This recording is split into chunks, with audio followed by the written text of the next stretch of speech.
its arsenal at this year's May Day parade, the State Department reaffirmed that the Cold War is as cold as ever. The Soviets take the ball in. It's a cross-court pass to Belov. He's got it. He's up. He scores, and the Soviets take the gold over the United States. The previous clip is the opening scene of Miracle Ice and is completely factual. The speech that Nixon gave is true, and the Russians did beat the U.S. in the previous Olympics in basketball, and the scene involving the Women's March is also factual as well.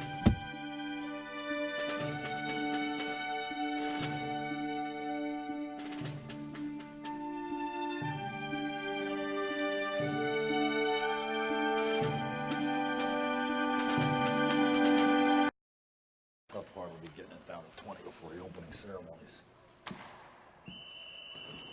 This is the final roster?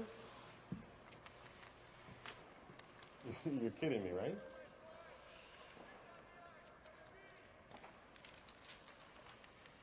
This is our first day, Herb. We got a week of this. And what about the advisory staff? Aren't they supposed to have a say in this?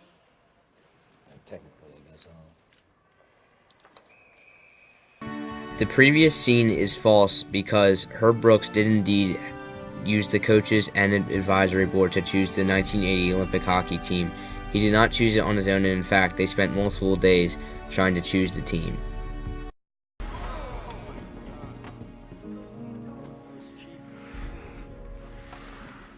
What the hell are you hitting like that for, man? Bush League, OC. I said OC. Tell your boy here to keep his head up. You won't have to worry about it. You all right, man? Let's go! Craig, let him go.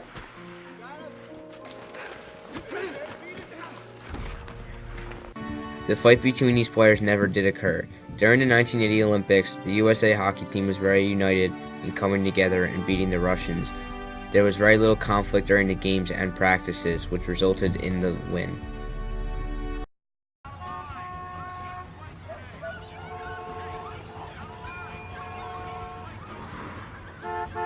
The Soviets performed a nuclear test yesterday, setting off a 75-kiloton bomb in eastern Kazakhstan. The United States... So much hate and fear. What's that? Between the Soviets and the West, they've always nuclear weapons pointing at each other. It's bound to end in disaster. Oh, come on. They'll figure something out, Doc. Not got any other choice, right? Well, yeah, I hope so, but it just... This scene is true because during the Cold War there was lots of shortages on gas and other necessities. There was a shortage on gas, which resulted in you being able to only get gas on certain days of the week depending on your license plate number, and there was often very long lines.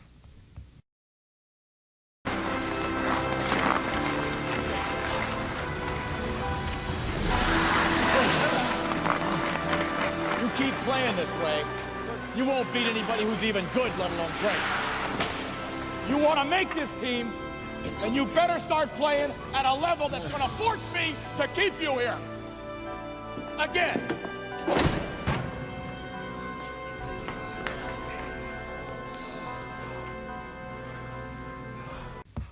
This scene is true because after most practices and games, Herb Brooks did make the team do suicides whether they won or lost. If they lost, the suicides were often more intense and had to be stopped by the team doctor because he was afraid that the players would pass out from exhaustion or dehydration. Whether or not they won, Herb Brooks would often make them do suicides, and most of the players went on record saying they hated when this occurred. Nobody on this team understands you and your ridiculous sayings and your drills and those stupid psychology tests you had everybody take. Everybody? What? So that's what this is about? Because I didn't take your test? Fine, you want me to take your test? I'll take your test. Is that what you want? No. I want to see that kid in the net who wouldn't take the test.